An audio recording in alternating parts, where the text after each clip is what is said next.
Ladies and gentlemen, boys and girls, guys and gals, welcome back once again to some more Outfit Wars coverage for Nexus 2022. I'm your host Kamikaze78, and welcome back once again to the live stream. I'm joined here today by good friend and fellow Oceanic-based content. Look, I thought I was the only one. I really did. No. Welcome back to Zolfa. Zolfa, care to introduce yourself, mate? Hey guys, I'm Zolfa. I'm a smaller content creator. I'm from New Zealand. Yeah, I like casting planet-side games. I mostly make music-based content where I'm just doing montages and things like that. But yep, I'm into casting. I'm here with Kami, happy to be here. Excited to see some Outfit Wars. Yeah, it's going to be a good game. Good. Great two to have games.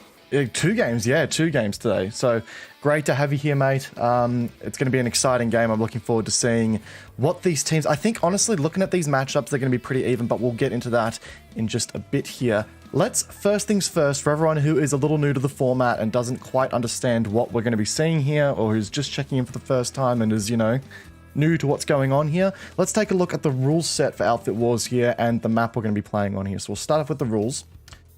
So... kicking things off here, guys, for those who are new to this, this is a 1v1 format. Obviously, PlanetSide 2 is primarily fought on a 1v1v1 basis amongst 3 factions. Here, this is a 1 vs 1 format with 48 players a team here. The teams are Alpha and Omega, with the red team being Alpha, blue team being Omega. You can see TR playing for blue and NC playing for red. Just want to clarify that. It's going to get a bit confusing, but we'll make it work as best we can here. There's a 45-minute match time limit here, and whoever owns the most amount of territory controlled by the end of that time limit, or whoever captures the enemy team's home base first, wins the game. Zolfa, want to go through some of the additional rule sets here that that are amongst this game? Sure. So in this format, every war asset is allowed apart from bastions and colossus. So that means anvils are allowed, that means steel rains are allowed, that means orbital strikes are allowed, that means citadel shields are allowed. We've seen a mixture of all of those things in use, so I'm excited to see that. Construction is also disabled here, so we're not going to see any POG construction gameplay happening. As soon as that prep phase is over, no one is allowed to join the game, so if you disconnect, you disconnect forever and you're out of the game. There's been some various issues with that as well, people joining on the wrong teams, but they're working through it, right?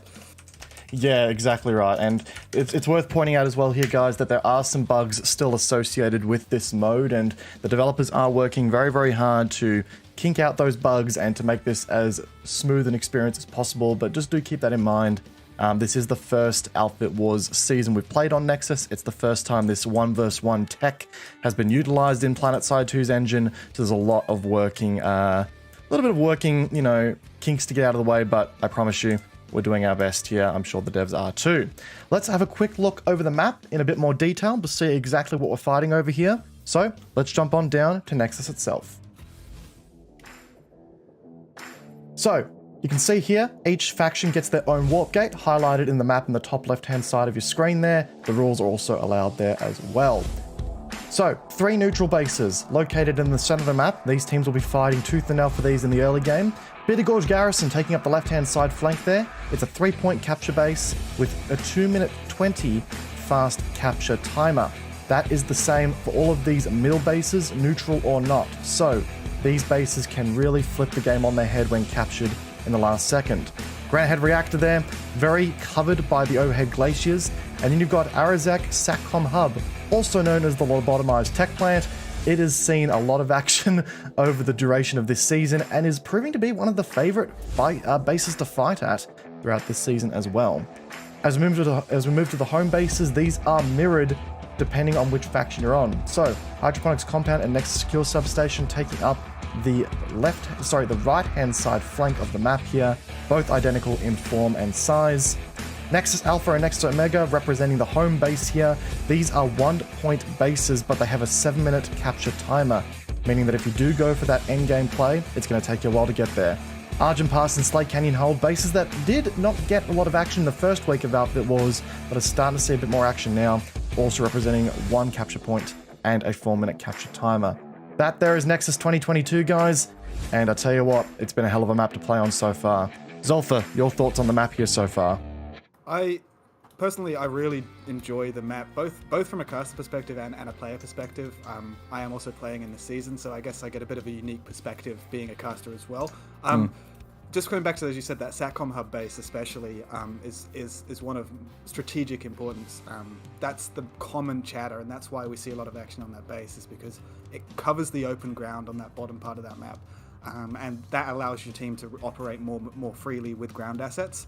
There's not big mountains in the way if you control that bottom part of the map. So particularly the map flow all determines on who can control SATCOM hub. The other thing we see with Nexus is the air gameplay is huge. Controlling the air is absolutely immense.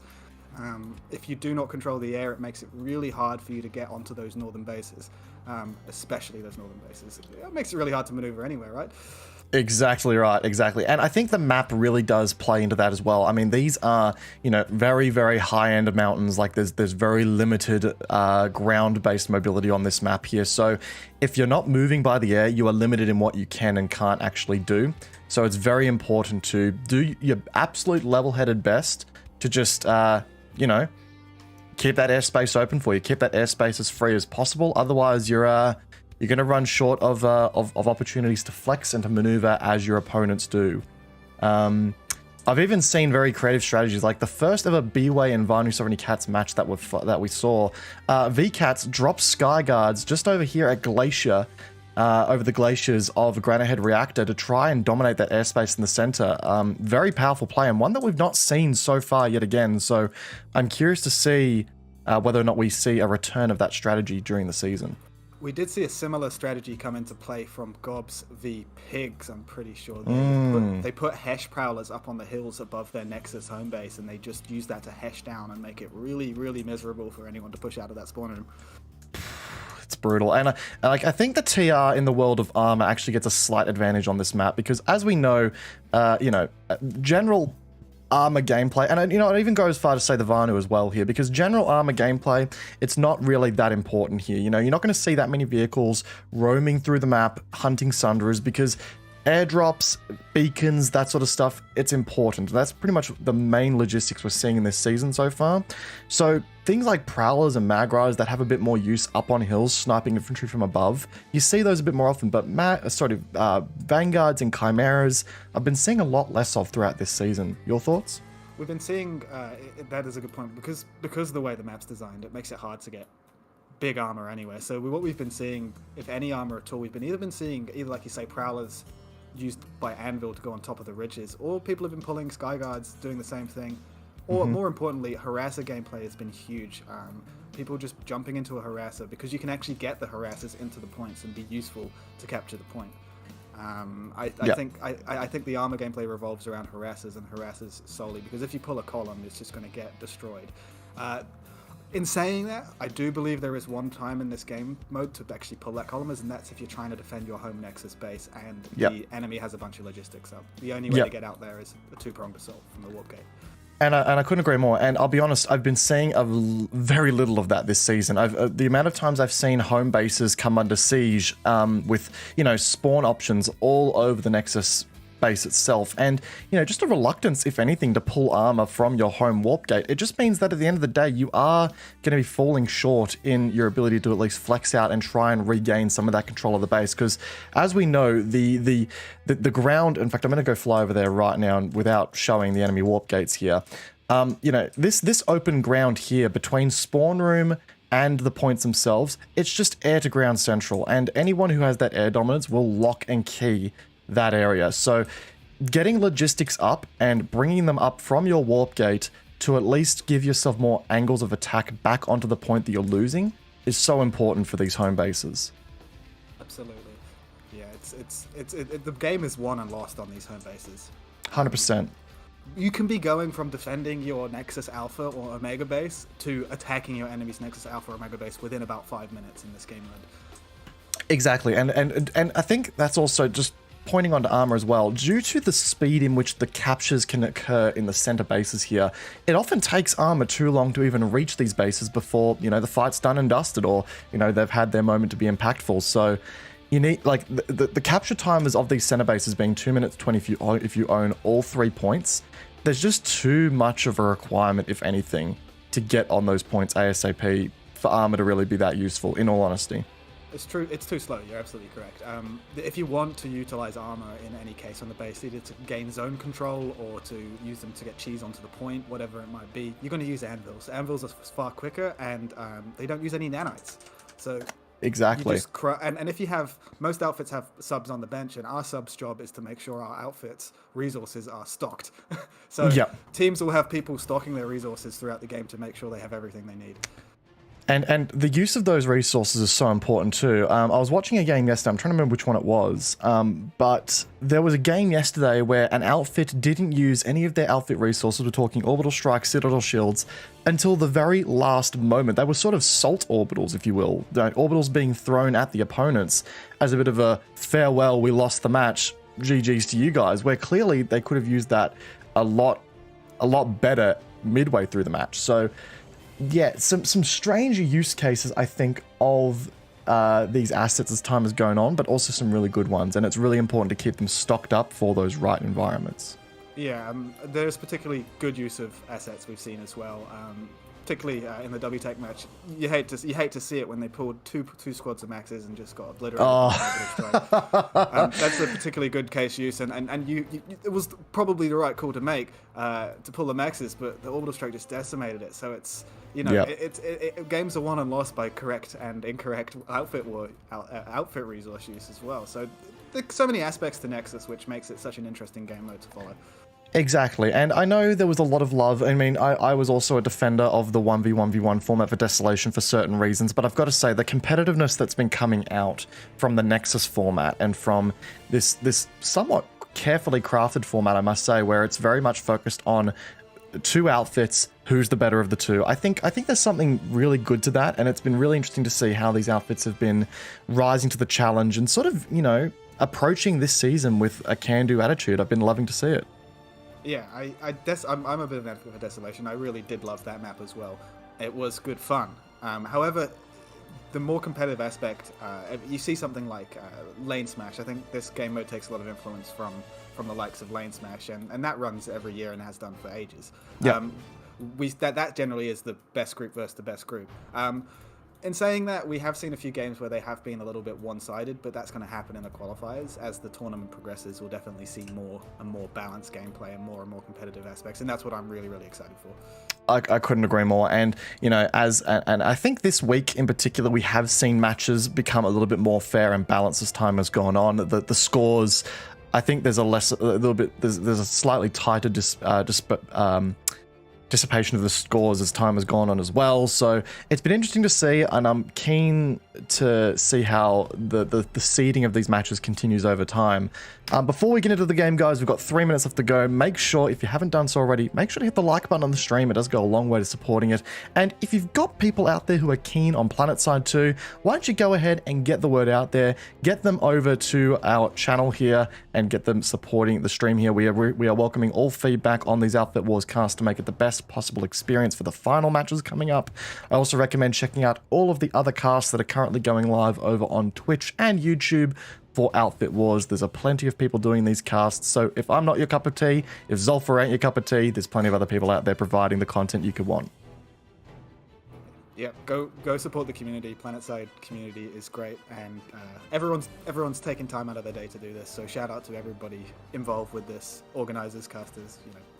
Exactly. Thanks, Kami, for being here and taking time out of your day to do it as well. Mate, I appreciate you. I really do. Really do appreciate it. All right, then. So we are, 2 minutes away from this match here. Zolfer, any predictions, mate? I'm going to throw you on the spot here. Do you have any early predictions? I'm not hugely familiar with any of these. I know a little bit about MIID. I've seen a couple of their matches. I think we're going to see hopefully a balanced game here. By the looks of the scores that these guys are on in terms of bracket points, they're not like similar. They're not too dissimilar. So Yep. Hopefully an even game. I think based on what I know and what I'm looking at right now, I think MIID's gonna come out on top in the opener. That's just my prediction. In the opener, okay, interesting. Okay, Very, very interesting indeed. So I obviously I casted last the Desolation of Outfit Wars, and I must say, very, very impressed by what KN1 was able to pull off last time. A very a last minute save and a last minute, like, they brought it back from, I think it was, they were like 200 points down and they managed to completely turn the game around. So that was very exciting to see. How will they do in a 1v1 format? Look, it's hard to tell because this is such a different, like a different environment. Some may argue more competitive, but very, very interesting to see how this plays out. I'm gonna throw out a prediction that I think KN1 might bring it home today, but I could be wrong on that. It's also worth pointing out here, ladies and gentlemen, that we will be jumping ship to the Gobs and Miku match as it goes live as well, because we're really excited to check out that game today too. Yes, very excited for all the games there on Emerald, and also the Connery games later, which I believe you're casting a couple of too. yes, I'll be casting those with Dig today, so that'll be really, Heavy really Anvil good. coming in right now before the game starts on the Granite Head Reactor from Blue Team. Hey, there we go. All right, we're starting to see some action. You love to see it. All right, then. Well, in the meantime, game's about to kick off. I'm heading over to the red warp gate here just to get an early insight of what's going on here. And there is, oh my good word, I have seen the Galaxy Swarm. Holy crap. Yeah, and we're looking on the blue warp gate. They have a few galaxies, but they have a hell of a lot of mosquitoes as well. A lot more than we're seeing in the red warp gate. All right, so KN1 are coming out. They've got a galaxy-heavy strategy here. I'm not seeing too many in the... I can't see occupancies at the moment, but my word, that is a lot of troops. And here comes the early game clash here, guys. Now, as we've said before, air game is what's going to win the round here. So we know that air game is stupidly powerful here. Let's see who comes out on top in the air game here. Alright, there's a bunch of galaxies that are floating over Granite Head Reactor from KN1 right now. It looks like they're probably waiting to get troops on point. B and C point are flipped in the favor of mid. Also seeing a full cap for mid on Bitter Gorge Garrison. That's a fast cap. So, yes, so mid have made use of that anvil as we spotted out earlier, and it is just to the brim with AA maxes and striker heavy assaults. So they're doing their best to deny KN1 the air game here in the early just by creating like a deterrence area, but there's so much KN1 air around that they're just getting absolutely slaughtered. These My galaxies word. are just putting in work. They really are, aren't they? Alright then, so let's have a quick look at the early game stats here. KN1 with 12 vehicle kills to mid's 10, so a pretty even exchange there in the vehicle side of things, and that does translate to a pretty even exchange in the nanite side of things as well here. On the ground, mid, pushing on to Granite Head Reactor. Looking like they're about even here in the world of fighting here. I'm watching the cap on Bitter Gorge Garrison. They do have mid has a fast cap going on Bitter Gorge right now. They have about two squads worth in the hex. No contention from KN1.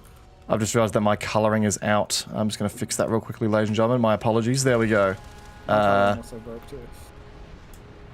Okay, so I think, yeah, we've got, Omega as blue and I believe KN1 as red. Yep, so right now we've got blue TR and red NC. Apologies for that, ladies and gentlemen. it's going to be a confusing match for all of us here. Looks like actually trying to look here, the Reavers, so the red team, which is KN1, have dominated the air with some Reavers now. It doesn't look like there is much in the way from mid left in the air. So KN1 right now, mid getting a capture here at the moment on Granite Head Reactor. They are pushing that pretty heavily, I believe, unless my HUD is still broken. It's showing me that KN1 is actually leading the charge here, but that's not what the capture point control says. Actually, no, I take that back. KN1 now resecuring the A point here. And have done it. So KN1 here now starting to get a cap on the base. For some reason, the mid logos are showing up as capturing the base from KN1, but that's not correct. So something's a bit funky is right now happening with the overlay or with the. Mid just push Bitter Gorge Garrison through. That's a mouthful to say. So they are 1 point up now. Beautiful. So yeah, Bitter Gorge now open for business. But as we say that, Satcom Hub also in the process of going through for free for KN1. So I don't see any mid people here. So if that goes through, that is a very powerful victory there for KN1. And boom, KN1 does get Satcom. I am watching a one single guy go capture Argent Pass back cap for mid. Very interesting. So the Granite Head reactor fight still raging on with KN1 controlling 2 of the 3 capture points here. They do have a good amount of logistics set up here, and drop pods coming in from KN1. They are reinforcing this position. They do not want to let this go easily. Mid, in the meanwhile, with a Sunderer set up, or trying to get a Sunderer set up, under cast fire from a nearby Valkyrie. While all that is happening, mid is dropping in off a beacon on Argent Pass, and they have a back cap set up here, and its timer is ticking. Very interesting. There is no red team in the Hex to contend yet. They've just started spawning in though, so that's going to make some forces shift off Granite Head. Revive grenade popping off there for KN1. It does get them murdered pretty quickly though, and we've got a max suit from mid on the point here, really proving to be a pain in the ass. He's going to get isolated though. Heavy Assault does get it rocketed into his back, and he just got way too aggressive with that force multiplier there. That was a very, very strange maneuver there from Chemstrike. You hate to see it. Unfortunately, just getting picked off way too easily in that force multiplier. That's 459 minutes down the drain. Meanwhile, yeah, wow. So mid resecuring a 2 of 3 major point hold as well here at Granite Head. Oh, C-Point is flipping in the way of KM1. They are sending a few infantry up there to deal with it. I don't know. Yep, that's gonna go through. KM1 will take over the B-Point, and that's gonna flip in their favor now. Oh, it's back and forth here at KM1 versus these guys are going for head for toe here. There is still a Sunderer set up from mid, but it is in a very, very isolated position here. Reavers have spotted it and are going for a couple of easy kills there on it. Pretty even in the way of kills versus deaths right now, and vehicle kills and revives. So right now, KM1 leading the charge on kills. I think that has to be due to their dominating air power right now, though. 185 kills to 138 from mid. We have a look at the top kills here. It's actually relatively even as well. Yeah, they're pretty even across the board. So, you know, 185, 138, it's not a huge deficit. If we take a look at the top vehicle kills, we'll probably see that KM1 came out on top with the top vehicle. Actually, you know what? I lie. It's 9 and 9. That's even. So the air fight means that was quite an even air fight that's been happening out there.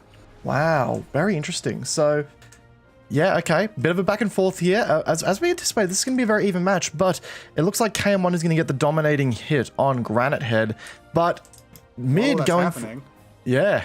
Argent Pass is being taken, and Hydroponics did have a back cap, which mid cleaned up that while we were talking just there.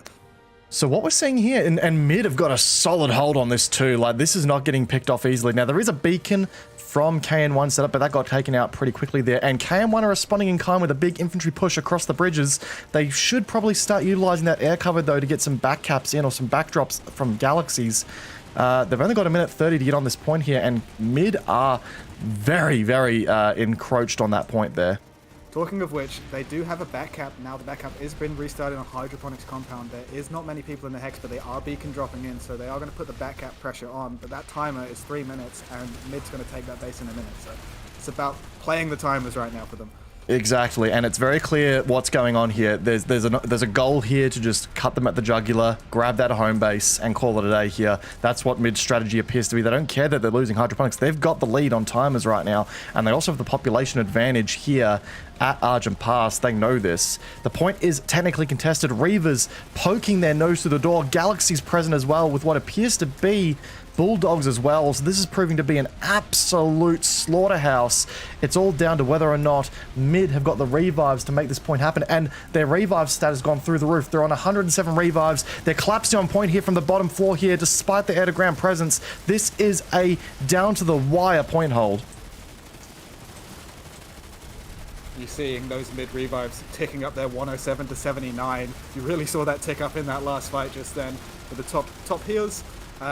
Healers doing their work right now, and this hold is looking pretty good, but it is collapsing very slowly. Mid is holding on to the stairs. This is very, very close. They've done it. Beautiful cap. Now, do they have people on Nexus Alpha here? Do they have the back cap ready? They do. There are people over here. Backcap is alive. Backcap is still going through on Hydroponics Compound, but there is also one on Bitter Gorge Garrison, which is going to go through in a minute's time if mid do not respond to that. Yeah, so mid right now need to start thinking about allocating their forces and putting out these fires while maintaining the pressure. Now, KN1 have responded in kind here at Nexus Alpha. They did not want this to, you know, tick over for free, and they've jumped on there really quickly, so well played to them.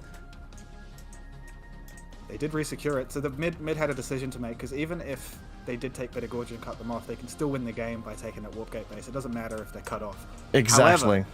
However, they don't want to make it the situation where they're defending their warp gate base, because that could quickly happen in a minute's 40 time looking at Hydroponics Compound. And here's the thing, right? We saw this yesterday with the VCats versus... was it VCats? Sorry? No, I'm thinking of another game. There was a match yesterday on Connery. I think it was Hell's Angels versus... AIXG? Yeah. Araxic Iron God versus Hell's Angels. Oh, mate. Did you see that game? That was... I didn't. I heard it was a timer battle down right to the last second. So, to give you context, both Nexus home bases were flipping, and they had half a second within each other. Tick favored Axic Iron God in Araxic Iron God in that sort of engagement. It was a brutal fight, and like Brett and I were just pogging the whole time. It was something serious. But anyway. I must watch it. That is exciting. So, Hydroponics Compound, right, is going through in 57. Argent Pass is being flipped back towards mid now. So mid getting it back, mid getting the hold back here on Hydroponics Compound. They've done a great job. They've actually managed to you know, get a pretty confident resecure on there. So well done to mid there. At the same time, Argent Pass is flipping. There's only 1 to 12 on that hex. There's probably some contention at Bitter Gorge. Mid has defended that successfully as well. Very well played. Very well played. Mid's really responding to the map quite well right now. But what they do in the next 5 minutes is going to decide who takes control of the game here. Exactly right. So Argent Pass is currently being hit. Now, if you're mid, what do? Well, if it was up to me, you'd start thinking about, once you've resecured all your fronts on, you know, Hydroponics, Bitter Gorge, that sort of thing, or even if you resecure Hydroponics and then get onto and then, you know, you leave Bitter Gorge for a bit longer, just start backcapping, get Granite Head Reactor at least flipping through, gives you the flexibility to start flexing on other sides of the map. It gives you more lattice links, gives you more options in the long game here.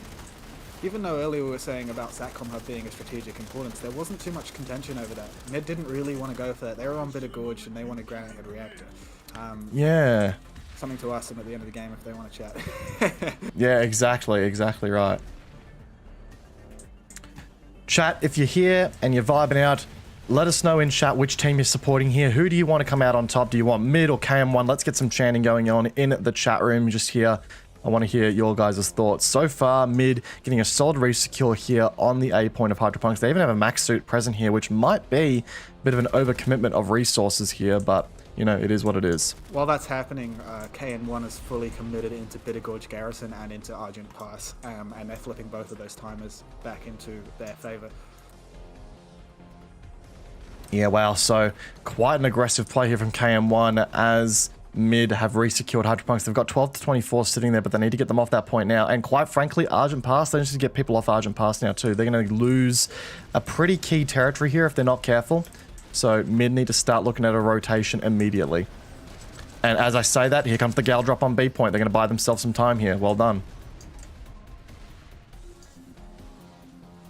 Argent Pass still firmly going in the favor of KN1. They have about 6 guys on the point defending it there. Bitter Gorge, like you say, it's been slowed down on B point, but there is still 2 minutes to take that base, and Argent Pass is also up for contention as well, so they've got to really make a priority on what base they're going to defend here. Seeing very little in the way of Air Force at all from mid here. A lot of Reavers around, just able to just sort of farm up here for free with air hammers, and it goes to show with the 100 kill difference that's happening here. But in the saying that, you know, in other games that I've commentated so far where there has been air dominance, the air gap, or the kill gap has been a bit more eccentric. So it makes me wonder whether or not the KN1 air is being utilized at its most right now. Yeah, I don't believe that's the case, because we've got this small, I think there's probably about half a dozen of them, including a Galaxy flying around and a... talking of which, as I say that, there is a Valkyrie drop from mid onto A point on Bitter Gorge Garrison, and they're going to resecure that. bold play from them. A B point just flips back to KN1. This is not over yet. This is still a bit of a battle of attrition here. And it looks like MIID are sort of relying a little less on actual air and more or less relying on air deterrence. I'm seeing a lot of heavy assaults running those striker rockets. Yeah. Sometimes when you're fighting against an opponent in the air who's severely outskilling your pilots, all you can do is either air deter or mass pull and create windows of about 30 seconds to a minute to actually utilize your asset dropping. It's the only way you can play around it if you have a completely superior air force. Yeah, exactly. So KN1 here does get Argent Pass back. That's going to flip the game into their favor points-wise for the time being. MIID does gain a little bit of an advantage here in the tiebreaker points, currently with 102 to 108. But it's definitely not over yet, folks. Got a cap starting on Satcom Hub. It is slow cap. MIID has 2 points on that base. They don't have a whole lot in the Hex.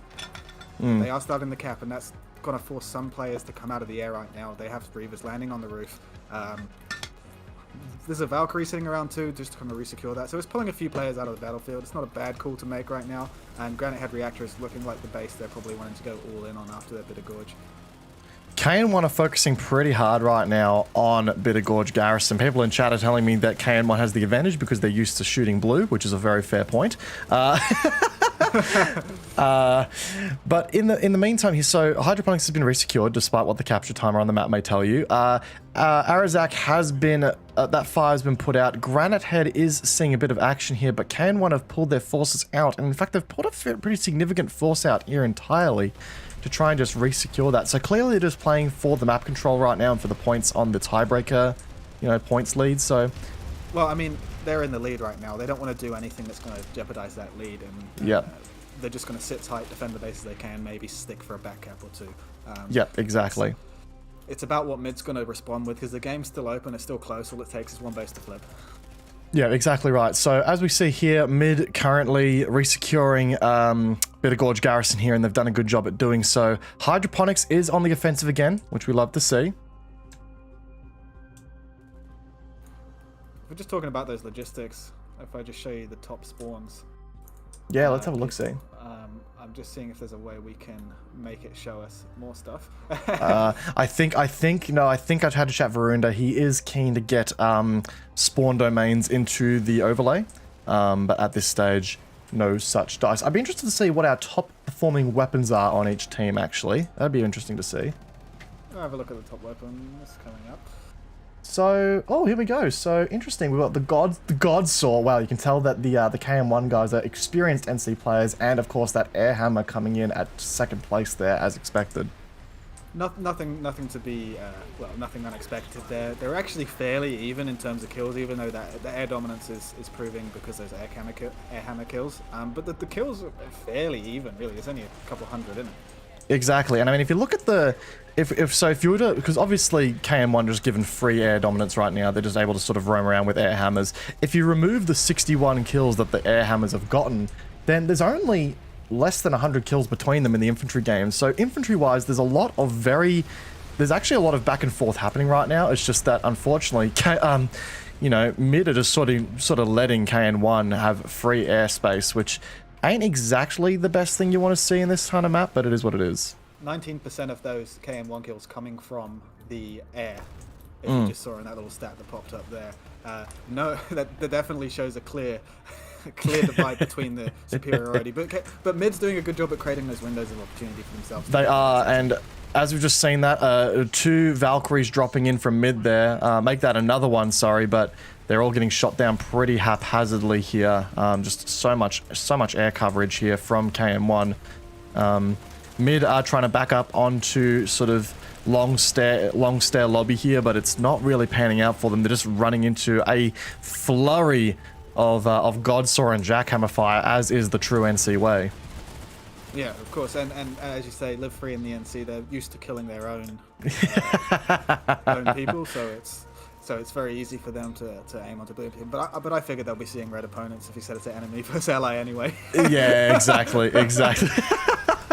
Just thinking about that. Anyway, here comes mid dropping in on beacons on hydroponics compound, trying to respond. Yeah, and they've gotten a breach in here. So I continue to say this, and I'll say it again. The standard strategies that you run in Powerhouse by covering the stairways do not work in this form of Powerhouse due to these walls being here. You lose line of sight on the actual point itself, and it's given mid the flexibility to flex back onto that point and actually gain back control here. And the Powerhouse point itself actually has plenty of cover for your team to hold on. So you can hold the skinny door, you can have a couple of people holding up in the lobby at the top of the long staircase, but most of the forces should be on the point. Exactly, and like it just really goes to show that, yeah, unfortunately I'm seeing a lot of people, and this just comes with learning the new map and learning the new intricacies that come with that map. We saw it with the donuts on Desolation. Everyone's just working out where the firing lines are at and what the best approaches are to, you know, approaching these new base designs. It looks like mid has got that down. They are holding a really nice line at the back of this point, using that cover quite nicely, popping in and out, and holding the forces of KN1 back from getting on the point. As I say that, the KN1 are pushing up with slightly more numbers. I don't think mid's going to hold out here. Nope, that point's fucking back. I just want to say here that while this has all been happening, mid have been a little bit cheeky here, and they've gotten a back cap going on Argent Pass, and they now have the capture point timer advantage here. But in saying that, Bitter Gorge is being back capped from behind them. Mid have responded in kind, and they've responded so excellently, buying themselves some of that crucial time while KM1 goes for the back cap, the offensive back cap. Argent Pass is still able to flip. So if Argent Pass goes through, that's a very powerful play, and it does allow mid to start knocking on their door and start applying pressure there. Absolutely excellent map work from mid there, getting those forces to slow down those timers and actually winning the timer battle on Argent Pass right now. They are, but they have seemed to have pulled out a Bitter Gorge. A Bitter Gorge is now going through with 11 seconds. That might have been a bit of an oversight and a bit of an overcommit here. They are going to get back capped out. Bitter Gorge is a 2-minute cap, and Argent Pass is a 3 or 4 minute cap. So 4-minute cap, I believe. That means they can take that and defend it and have enough time to defend Argent Pass. Very good point. Very, very good point. That is true. They've set in the initiative here. So they're going, we'll trade that base out, and then we'll come back for that one a little bit later, so long as they can get Argent Pass. Oh, KN1, though, comes in and saves Argent Pass. They've done it. They've done it. The gamble didn't pay off for mid. It would have paid off greatly if that gamble actually worked, but this is a game mode where you have to take risks, and sometimes those risks do not pay off.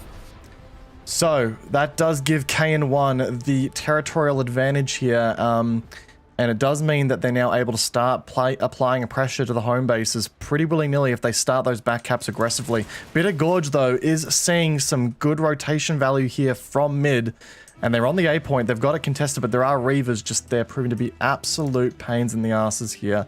I'm just going to quickly jump in and have a look at the stats myself here as well, because I'd love to look another look at these another look at these at the kill stats here. I'm just trying to get the control panel open on my end here, and it's proving to be a pain in the ass. If you wouldn't mind opening up the weapon stats here, Zolfa, that'd be great. Weapon stats, yeah, we can have a look at the top weapons and see what is happening. I think I can already see where the story's going to tell, but there you go. So the Godshot and the EM6 taking over the lead here. In fact, look at that. All the top 4 weapon killing from KN1, apart from the air hammer, is all heavy assault weapons. So clearly their heavy assault's doing a great job at being the tip of the spear there. Meanwhile, you're seeing weapons from other classes present on mid's side of things. So interesting decision-making skills here, not gonna lie. Yeah, there's definitely a difference in priority when it comes to the different teams. What they're focusing on. Definitely their air gameplay's been really good for KN1, and mid's been really focusing more on that infantry side of things. You can see that from the weapon stats.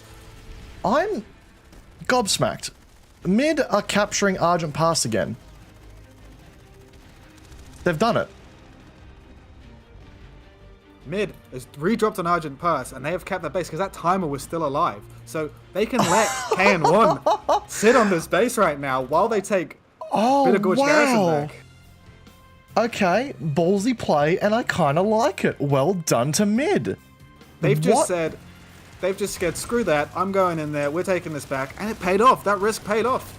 It did too, and now KN1 have got to dedicate some forces in here to getting that re-secured. Meanwhile, oh, fucking hell, that was cheeky. That was great.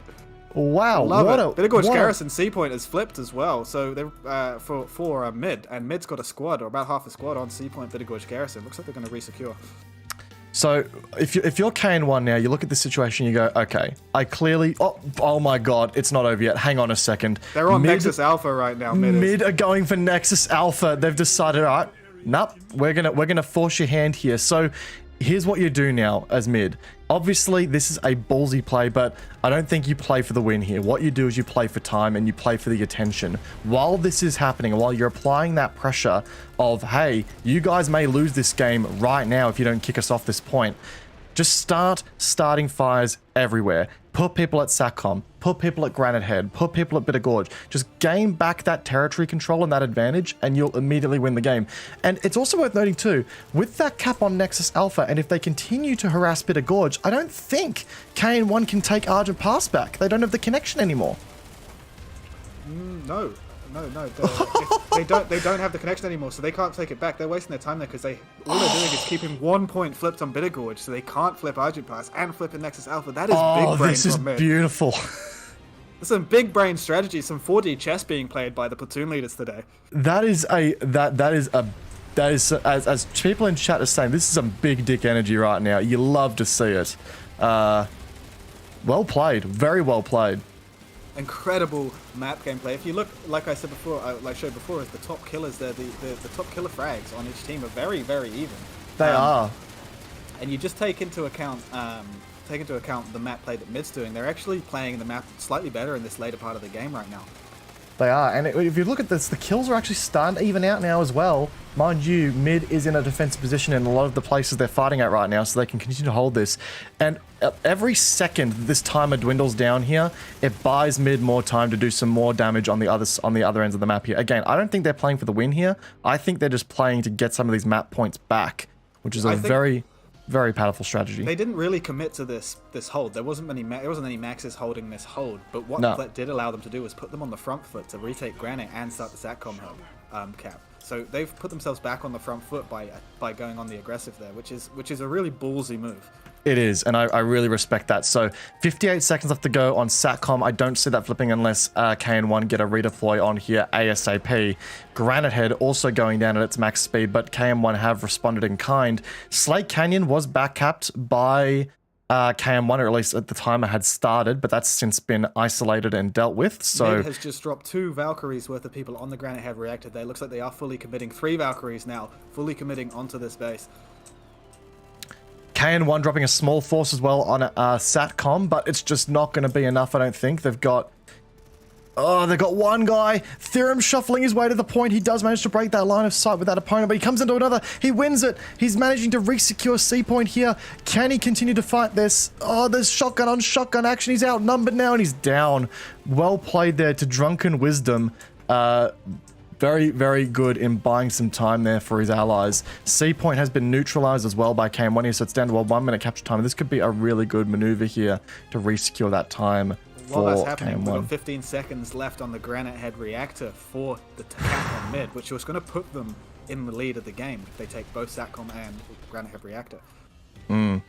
So Granite Head's going to go down in 4 seconds here if that stays, which I think it will, which means that mid need to start rotating now because they are losing all capture points here at Satcom.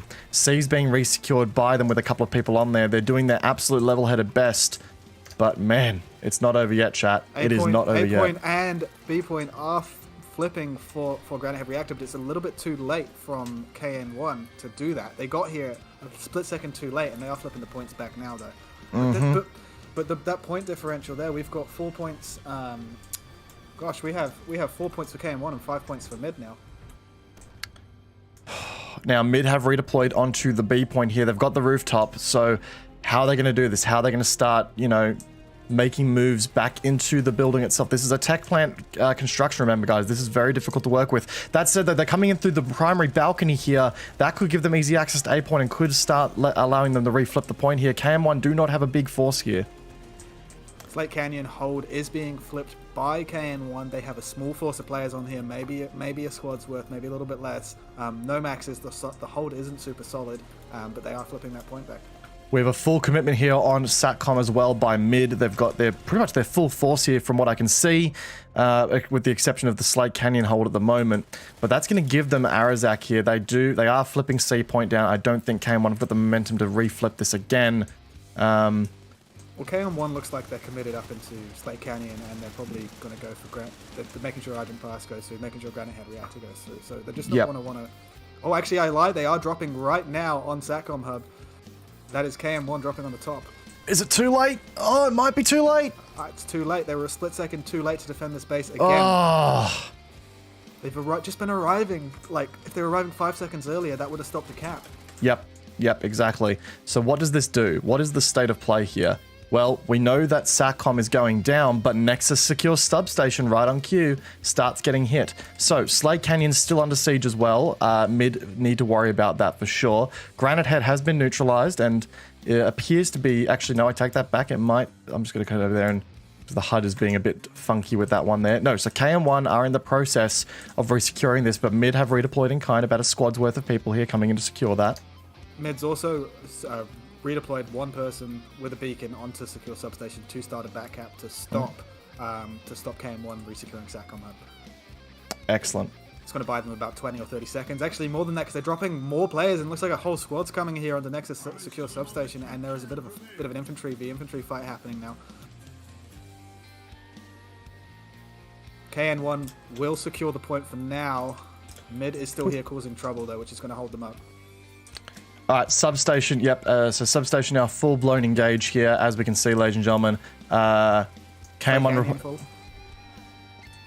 Slate Canyon's full as well. Oh wow, I'm gonna head over to Slate Canyon. This looks pretty massive. How's the fight looking? Slate Canyon, we've got Mid resecuring the point. KN1 went in there. They did resecure it for about half a second, but Mid pushed in and took it back. Oh. Resonate's coming up from KN1. It's not going to be enough though. Yep. Mid getting the redeploy in there, and they've done a great job there. Now, Zolfa, we have a decision to make, my man.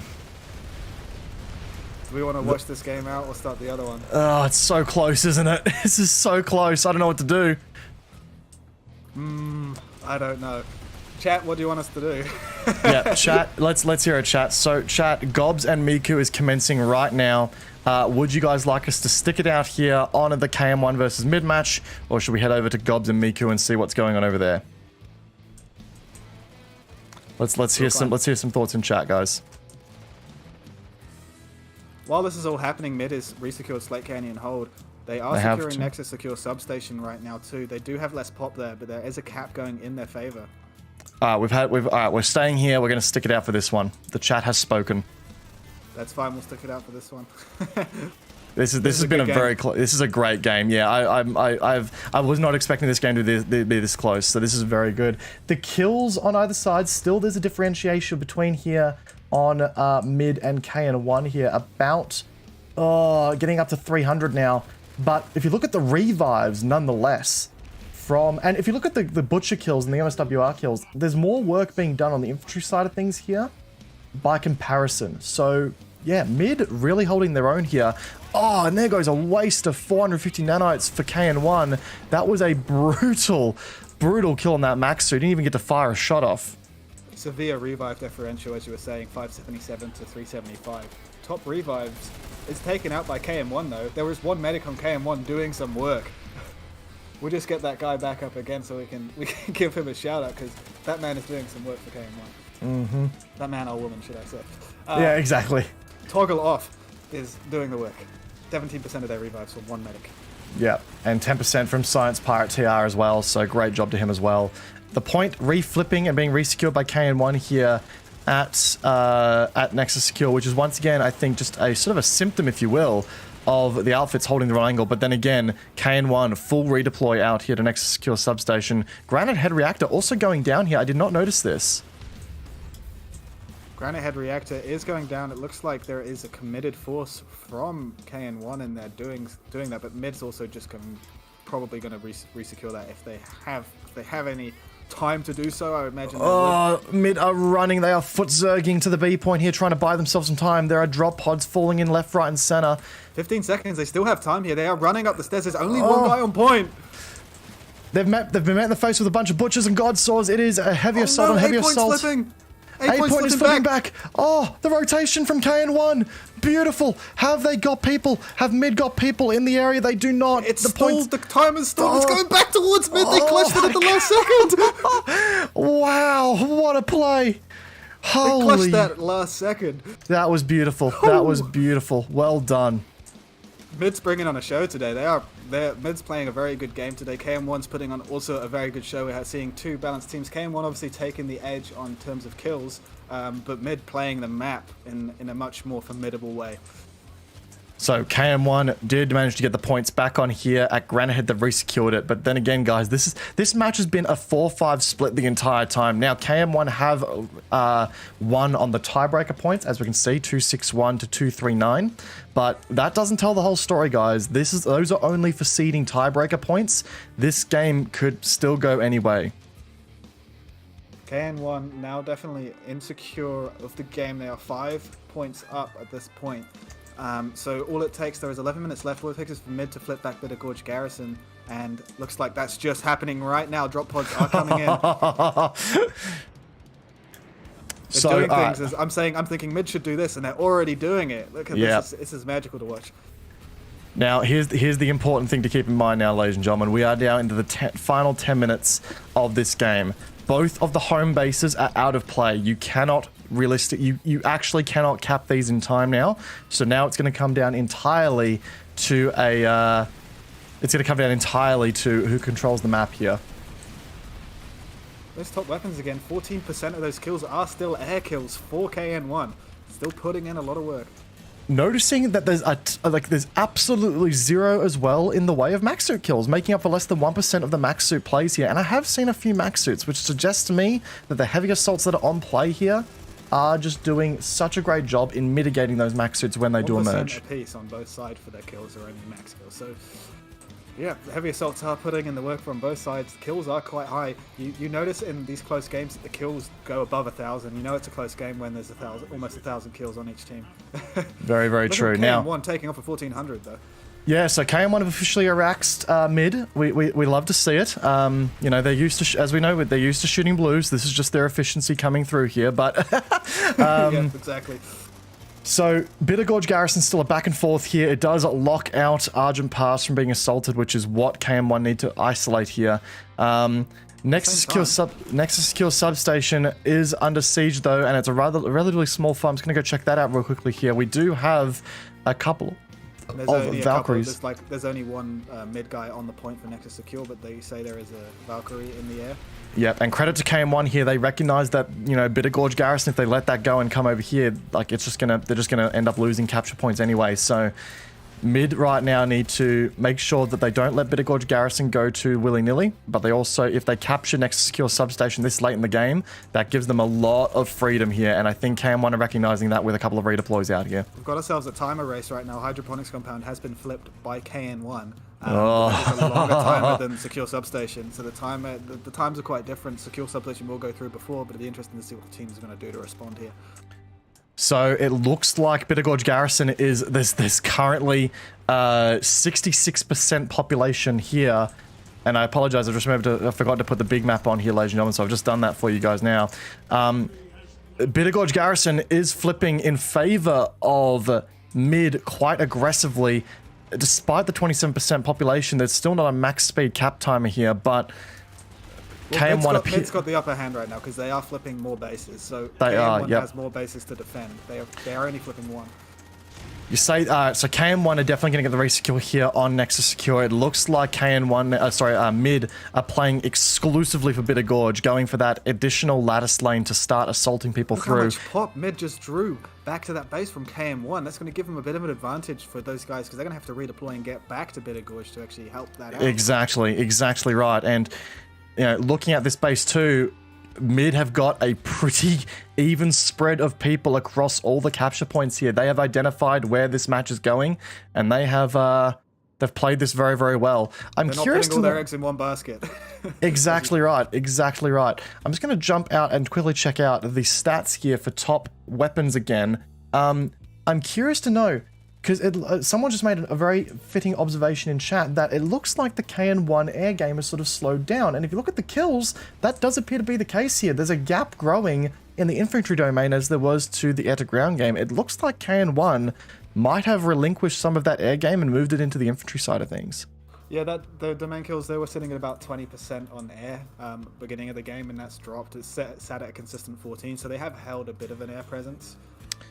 Right, MIID have secured a bit of Gorge Garrison. Obviously, hydroponics is still going through, and I tell you what, KN1 are throwing all they can at it. Here comes a gal drop from MIID in response, and in fact, there's wow, beacons everywhere. All 4 squads worth of KN1 are here. There are 4 beacons present. MIID need to respond now, otherwise they're going to lose a very crucial base here. And here comes the drops. Ladies and gentlemen, I think we're about to see what is the culmination of this entire game.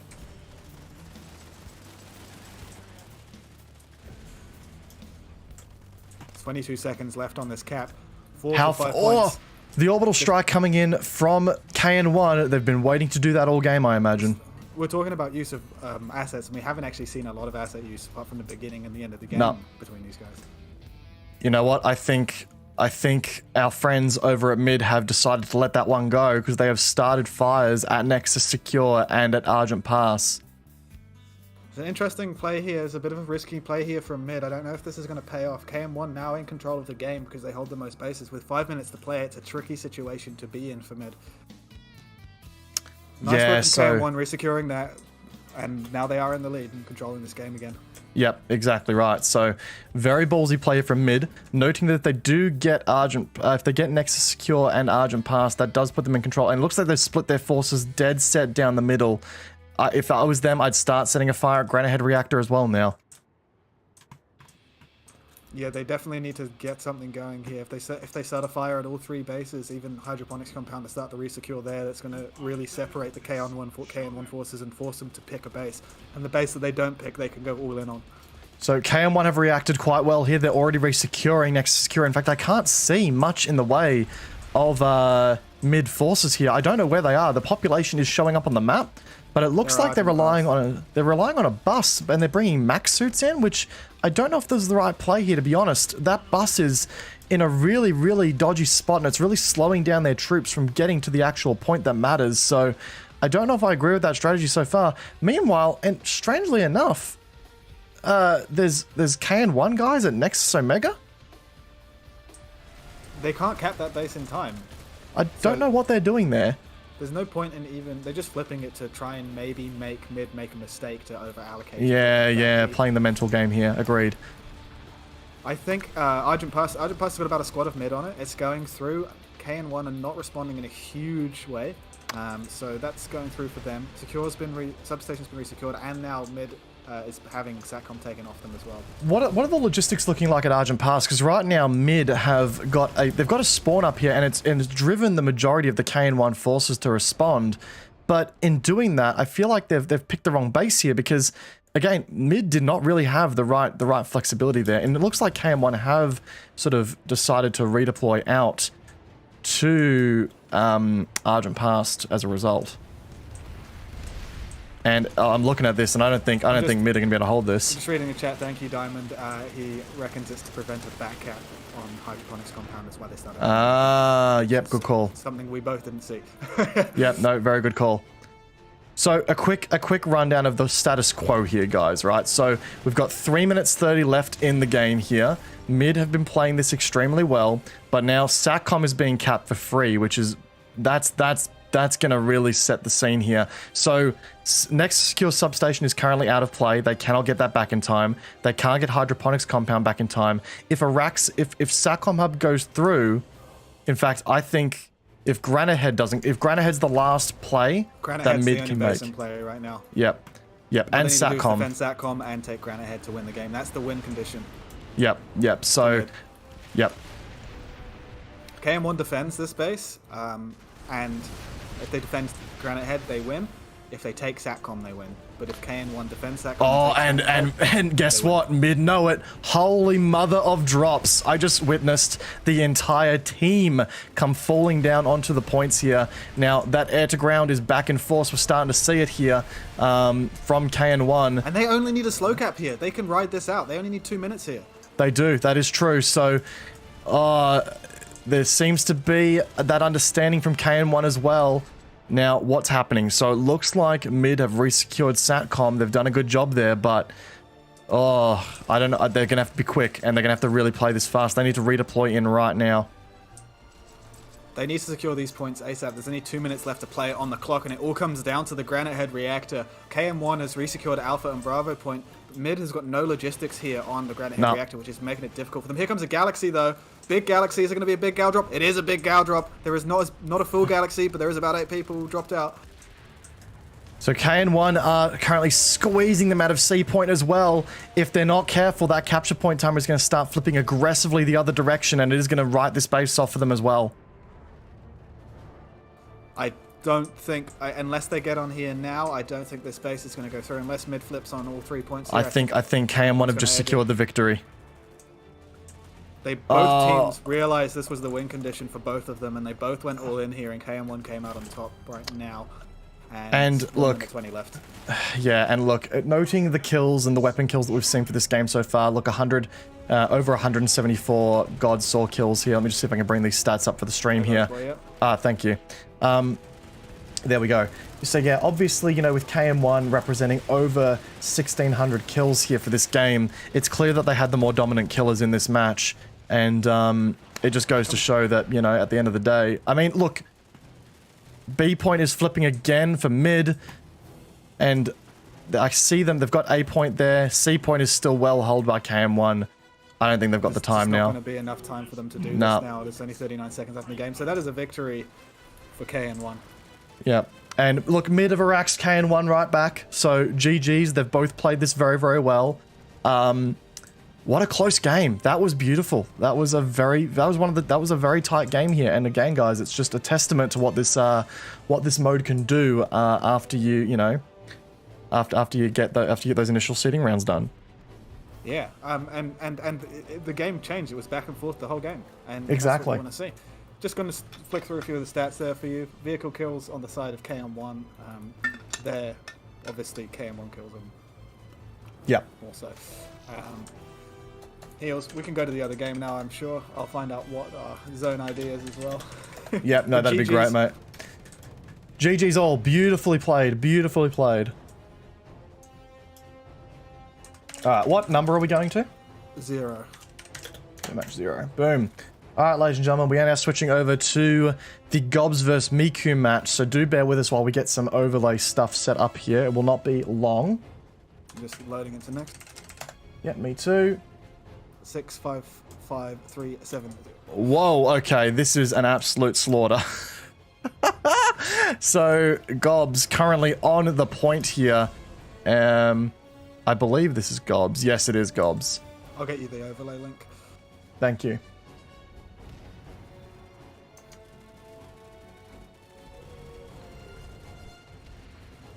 We're just setting up the overlay for you guys now. Yeah, Gobs currently steamrolling this. Miku doing their absolute best, but yeah, this is pretty brutal. Very glad we stayed in the other match too, I agree.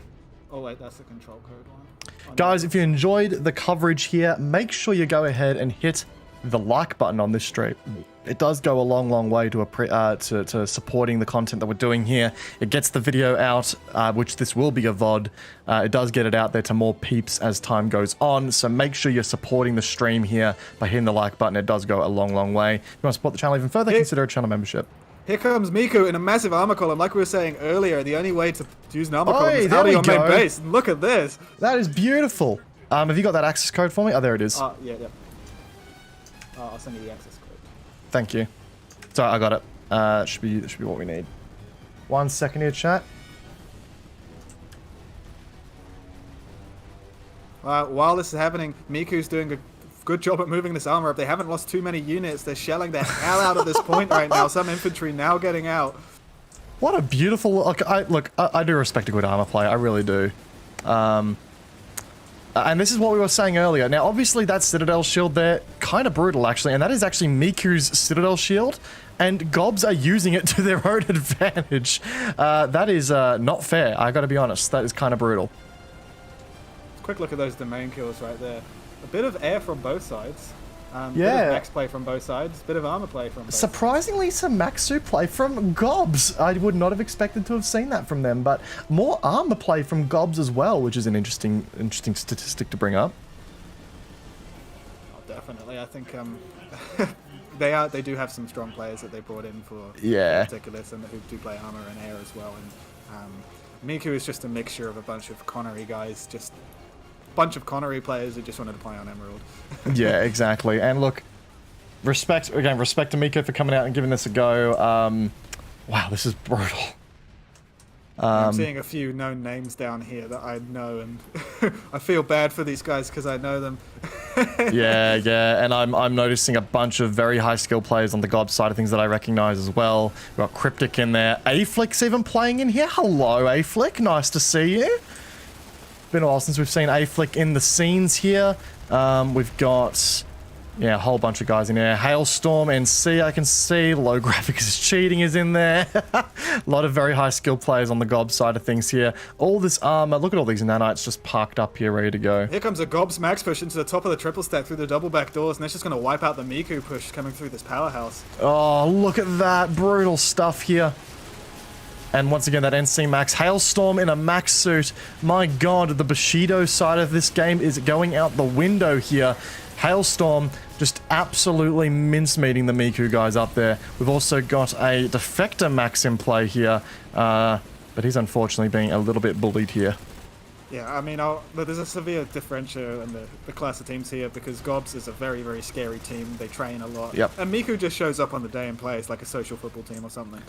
Exactly. And look, respect to Miku for coming out and still playing this. Like, you know, I always do, you know, respect the players who, you know, actually, you know, continue to show up and have the tenacity to keep playing despite the circumstances. And like, a you lot know, of the players... A lot of players in the team, I had first-hand accounts. I talked to them last night. They were looking forward to playing this game, even though they knew they were going to get like rolled. I think was the term some of them used. They wanted to play it anyway because Gobs are a good team to play, and it's also really good to get your skill levels up playing someone infantry to that sort of standard.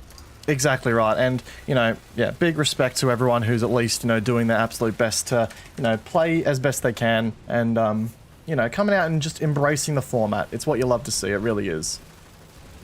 Yeah, and these guys are going to get a lot of good insights from playing on Nexus, and they're going to take that into their Connery games as well. So it's exactly as much of a science mission as it is a time they want to have fun. Yeah, exactly right. So, by the way, chat, if anybody in the chat right now is a representative from KN1 or MIID, we'd love to get them in for an interview. I'd love to do the same for Gobs and Miku as well. So people could start reaching out to their outfit officers or outfit leaders. We'll get some interviews in here and we'll have a chat about the games that we've just bared witness to, because I'd love to hear from some people. Oh, Father Time, also in on the Gobs side as well. Another name that I'm very well familiar with. Seeing some yell chat banter happening from both teams right now as well. As the Connery meta detects, even though we're on Emerald, there's a bunch of Connery players on here. Oh yeah, 100%. Oh gosh. Yep, Miku doing their best to try and secure this point for the last 20 seconds, but not going to be too much avail. Gobs has super solid hold on here and super scary to play. Nexus, yeah. Just going to try and get an invite link to the Discord here.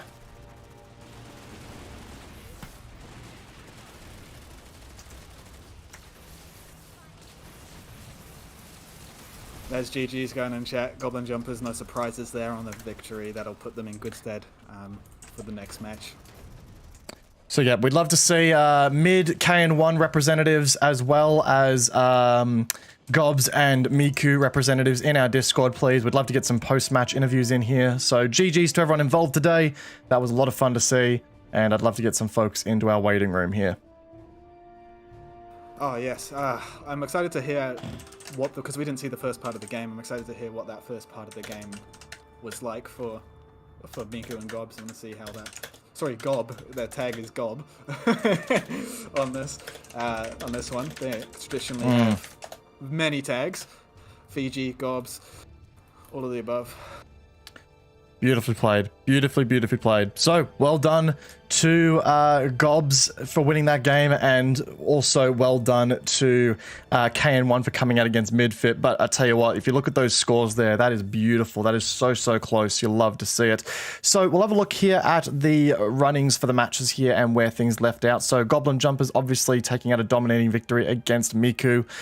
Recon CL Team 6 also doing the same against Neo Lux. 2RAF getting pretty brutally assaulted there by Recursion, so unfortunate, but no surprise there. Closest match I've seen come out here so far from this side of things, definitely the Midfit versus Neil No One match. Excellent game. I really enjoyed casting that, and I hope you did as well, Zolfa. Yeah, it was great fun. Yeah, absolutely amazing. 1TR and Sokar's Legion backing it up pretty evenly as well by the looks of things. VCAT's completely ruining 17BR, unfortunately. You hate to see it. And currently in progress is Step Vanu versus the Safari, and currently Step Vanu is in the lead 6 points to 3 with 21 minutes to play. Excellent. Very, very good. Beautifully played, everyone. Beautifully, beautifully played. Let's go ahead and get some folks into the interview room, please, because I'd love to get some folks, get some insights from everybody here on those matches, particularly the KN1 and the KN1 and the mid games. Like, they were incredible. I'd love to hear from those guys there. I'm going to only move a couple people in from each, so we'll move Teshro and Ant down, and we'll move hello guys, how are we? Just give me a second, sorry. Welcome. Tand and Frog, which team are you guys on here? Tand will be from Miku, Frog will be from Gobs, right? Yeah, we got that right, guys? Yeah, I'm yeah. Your Gobs, Frog? Gobs, Yeah. Frog, Tand, Miku. Excellent. Okay, Yeah. so we've got a rep from each outfit here. We'll keep it at that, because last time I invited everyone. Yes, don't let, whatever you do, don't let Neogenesis. Well, the last time I let everybody in, and it was just a nightmare. So I'm not going to do that again. It was an absolute mess. Well, bring Odeon in at least, because he's the outfit leader. He's Herald of Obligon. Obligon? Yep. All right, I'll bring him in. Excellent. Who did mid just fight? KN1? Us. KN1. KN1 And it was a super close game the whole way through. Yeah. All right, so welcome aboard, everyone. I'll just let everyone introduce themselves going from top down. So Ant, I'll let you start off here, mate, if you don't mind. I'm Ant. Hello, I'm in KN1. That's about it. I Good don't man. really play this game anymore, but here I am. Tesh, did you play in this round? Yeah, I've been playing Outfit Wars. I've just only played Planetside like 6 times in the past year and a half. Like, I just don't really play them. Based gamer. Based PS2 gamer over here. Teshro, you're up, mate. I'm outfit leader for Frost on TR Emerald, and I led the platoon for mid. Good stuff. Frog? I'm leader of Gobs. I lead Gobs. Love it, love it, love it. Obla, you're up, mate. Oh, hey, what's going on? I'm Odeon. I am the outfit leader for KN1. And Tand, last but not least, mate.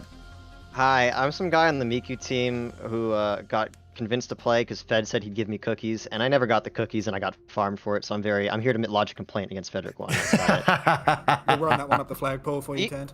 Yeah, 100%. Are you 100%. live, Kamikaze? Yeah, we're over on YouTube as opposed to Twitch, my guy. Oh, okay. Yeah, I don't stream on Twitch anymore. You know, Twitch poopy. But anyway, anyway. So, guys, first I want to start off with the KN1 and the mid game, because I gotta say that was back and forth the whole way through. First things first, just thoughts from both of you on how that match went down, and you know, where your thoughts were at the whole time. My thoughts were in the stratosphere because I was going a mile a minute yelling at everyone, and it was very hectic, and the entire thing was just a blur, and I'm just yelling stuff constantly to everyone. I'll do you one better. I was just confused the entire time because I was playing on TR and I was red and my enemy was blue and I was very confused. The beacons confused me. I saw red beacons and I'm on TR and I just didn't shoot them, so not good luck, you know. If it makes you guys had feel blue shields. I've got to be honest. I did sort of say this. I said, well, KN1 have got the inherent advantage here because they've got blue shields to deal with and blue tags, and KN1 are used to shooting at friendlies anyway, so this will be a walk in the park for them. True. But no, so yeah, seriously, like I got to ask, what was the strategy or the opening strategy from both teams here? KN1 looks like they did hold a pretty significant air domination throughout the entire run here. Was there any strategy from mid to counteract that or play air game themselves, or did you guys want to seed that pretty early? So we knew that our air game wasn't strong, so of course we gave an attempt, with the mosquito pull, ESF pull, but things quickly didn't go well. And, by the time that most of our aircrafts were dead, KN1 had multiple galaxies up, so we just decided to just focus on getting on point from there. Yep. No, fair enough. We definitely noticed that there was a lot more focus on deterrence over than actually playing the air game here. I don't think I saw a single heavy assault of yours without a striker on board. That's correct. That's correct. Yep, that's true. So yeah, no, very, very, very, very strong, all things considered. KN1, obviously you guys had air dominance. How much of an impact do you think that had for you? I think it was a huge impact, and I want to thank the Def guys. Def is like a sister fit of KN1. It's a group of guys that left KN1 because they wanted to do more armor and air stuff, and they've rejoined us for Outfit Wars. And thank you to the Def guys. Thank you, Ant-Operator. You guys were great. Yeah, we did see that. We have back. Just a stat for you, at the end of the game, 14% of your kills came from aircraft. I had one run in my Reaver where I just flew to a base and they were all just sitting in a door and on the stairs, and I think I got 15 kills in 10 seconds. It was ridiculous. Tashro, how confusing was it for you to have the colors swapped like that? It was driving me insane. Oh yeah, it was confusing. You could just change it to enemy versus ally if you. No, but when you change it, everything's still wrong. The map is so confusing. It's so hard to read. It's just you might as well just pretend like you're TR. It's just that's what I did. Why if it's NC and TR, they can't just do it right? Just do it right. Fix it. You get assigned a red team or a blue team at random. I know, but why not try to assign the NC team blue? Why doesn't is there not a way to do that? I'm sure there's a way to do that. There's many ways to do these things, and a lot of stuff they're trying to work on and fix. It's the first time they've done this format like this, and I know. It's just those are things they should have did before. I'm not trying to be happy that Rel even cobbled this thing together. If anything, you should. Oh, hey Testro, you guys scared us. You guys scared us a bit when you went for our Nexus there. Were you guys trying to take that, or were you just trying to scare us? Yeah, that was a good play. We didn't overcommit to it. We brought 2 squads at most, and then set the others for defense. So. Yeah, you popped up us pretty fast there. Tashro, I'm gonna be straight with you. You guys were good enough on the ground holding points that if you guys would have committed to that, I think you would have won. Well, there you go. Honestly, if you guys could have got that, that would have been big for you. It kind of screwed you over a little bit, but it was a good play when I thought it might work. So. All things to learn, ladies and gentlemen. All things to learn. That's what we're loving about this format. Zolfer, have you got any questions for the mid guys or for KN1? No, I think we just about answered. I just want to commend both teams playing well. Mid played the map very, very well, and KN1 played that air game incredibly well. So that was the positives for both of you there. Not gonna lie, guys. I had mad respect for you guys playing that game. That was beautifully done, and it was a very entertaining game to watch. I was close. I was thinking, do we go to Miku and Gobs? Do we stay out this? I'm glad we stayed out for your match because it was a nailed biter all the way, and evenly matched. It was evenly matched, and it was a beautiful game to watch. So yeah, loved your guys' game, and it was a hell of a good time to watch. I've been asking all the outfits. I've been interviewing this so far, so I want to throw this question to you guys as well. For the rest of the season, who do you guys want to verse again, or who do you guys want to verse going forward? What's an outfit that you've got a target for? I don't even know the outfits in it. I would actually like to play mid again, where we're blue and they're red. I think that would be a lot of fun. Set up a match on the Indie lane.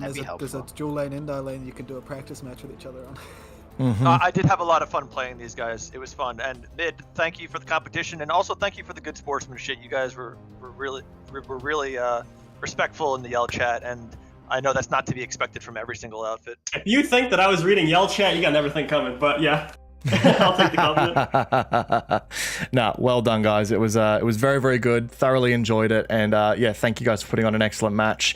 Let's move on to the Miku and Gobs match.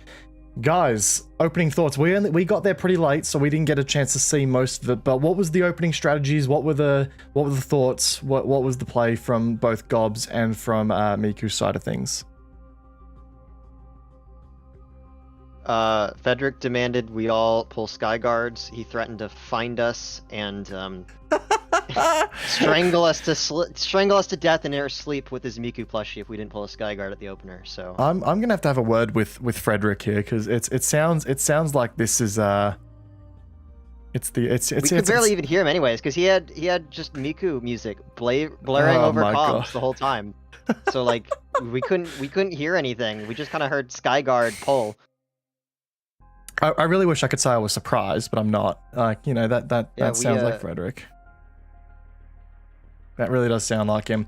Anyway, Frog, any thoughts from you on the match and how it went? You know, anything that what was your guys' opening strategies? What were your thoughts? Oh, Frog's gone AFK. Sweet. Oh, no, there he is. Ribbit. Good. Love it. Yeah, I didn't know if they were gonna be serious or troll, because you know you guys are obviously a Connery group, and you guys hadn't like been playing Emerald at all. So I just went for a really generalist opener that could really just respond to anything. Yep, no, fair enough. And look, guys, it clearly worked out for you guys. So, GG's to you. Zolf, you got any questions for these guys on this side of the fence? No, because we only caught the last brutal moments of the match. So, yeah, I mean, I'll watch the game back and then I'll ask Tand himself if I have any questions. Yeah, no, sounds good. Oh, okay. I farmed Gan idiot. That's all that matters. That's all you. That's all that matters. Yep. No, if Gan gets farmed, I think it's a win. My first death to the match was Gan idiot. He rammed my ESF. You know, I'm not surprised about that from Gan. I'm really not. That's a very Gan thing to do. Anyway, guys, I've been asked, as I said before, I've been asking this of all the teams I've been interviewing so far, so I'll ask you guys too. Is there a team that you're most looking forward to versing in the rest of the season of Outfit Wars here? I can't wait until we fight Miku. I'd say Recursion for us. Yep. I know it's kind of like two Connery outfits that came over. I think are kind of fit the same niche, kind of like a rivalry that's happened for the last few years, and just kind of that's probably the match that I'm most nervous about of any other Emerald team. But yeah, but it'll be pretty cool to see if I think us, us or Recursion, in my opinion, are favored to like kind of come out on top of like the outfit wars. So it'll be cool to see a Connery outfit on a top Emerald. Yeah, I have to admit, I think that's the match that a lot of the casters will be fighting to cast over. I know I'll be casting the impending Gobs versus Recursion round, and I think it's only a matter of time until that happens. YouTube star privileges. Yeah, mate, that's it, man. I'm gonna swing that big dick around until I get that cast. That's all I'm gonna say. But no, anyway, no, guys. Big shout out to everyone here who played, and thank you all for jumping into this season and for giving us something to cast. Any final words from you guys before we tap out for the day? Yeah, coming. I got a Aussie on my team named Cryptic7. Yep, and familiar with Cryptic. And invites you to the squad every single time you log on. So I just, if you gave him a shout out, I'm pretty sure he'll love that. Yeah, look, look, Cryptic. I see you, brother, and I love you. I love. Every time I jump on and I see you there, bro, I get a squad invite, and I know I don't always accept, but I promise you the love is there. Okay, I just want to make that real clear. Is that good, Frog? Did we get there? Is that it? Yeah, that's good. Yeah. I'm sure. Happy to be of assistance, my friend. Put that clip up on his wall. Yeah. Like those digital photo frames, you'll have that going, I reckon. That'll be, yeah. Inspiration to win against Recursion. All right, guys. Yeah, have a good night, all. Thank you. Thank you for coming. Yep. Oh, and ladies and gentlemen, that is Emerald done. Zolfa, big shout out to you today, my man, for jumping in and co-casting with me. It's been a pleasure, has to be said. It's been a pleasure. Thank you for having me. I'm hoping there'll be a next time at some point. Yeah. Me too. Well, we've got 5 weeks left of this to go, man. I'm sure there'll be some time left. So yeah, no, GG's, brother. I really appreciate it, and I'm sure we'll talk soon. Yep, thanks for having me, Cammy. Appreciate it. I'll mate. take off because I've got a game to prepare for. Yeah, you do. Which game are you doing again? We are Sammy versus the Wildcards. I don't know if it's worth watching. Watch the other games. Yeah, I think at this stage we're doing TTA versus FIFA and Recursion versus GHG1 at the moment. Those are going to be better games. Okay, good to know. Take it easy. We'll see you next time. Thanks everybody for watching. Yep, thanks again, Zolfa. Take care, brother. All right, guys. So that's it. That is going to be Emerald for today. Big shout out to everyone who stopped by. Guys, huge viewership numbers today. Really, really appreciate y'all being here and supporting the stream as usual. Guys, make sure you like the stream if you haven't done so already. If you want to continue to support the channel further, consider becoming a channel member via that join button down below. It does go a long way in supporting the channel and helps your local PlanetSide 2 creators do their thing. Obviously, guys, there'll be more casts happening throughout the day. We'll be back later in the day for the Emerald versus, for the Connery matches. So we'll be doing, as I said before, FIFA versus TTA, as well as Recursion versus Go Hard Gaming. So I'll see you guys there for those ones. But yeah, stay tuned, guys. Look after yourselves. This stream will end and we'll direct you guys immediately to the Connery games. So yeah, you can just wait there and that'll lead you to the stream for that one. Once again, guys, appreciate you all being here and I will see you guys all in the next one. Look after yourselves. Take care. Bye-bye.